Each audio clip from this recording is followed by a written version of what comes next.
let's take a detailed look at the structure of a red blood cell. The structure of a red blood cell, or an RBC, is often described as a biconcave disc. This means it is thicker around the edges and thinner in the center, creating a concave appearance on both sides.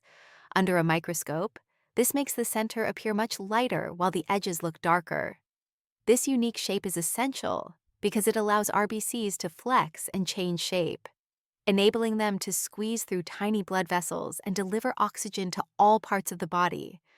One of the most important components of an RBC is hemoglobin, a protein containing iron that is responsible for oxygen transport. Hemoglobin is found inside the cell, and it makes up approximately 95% of the dry weight of a red blood cell. It is also what gives RBCs their dark red color when oxygenated. Unlike most cells in the body, red blood cells lack a nucleus. It was expelled during development in the bone marrow. Additionally, RBCs do not have mitochondria or ribosomes, meaning they cannot repair themselves.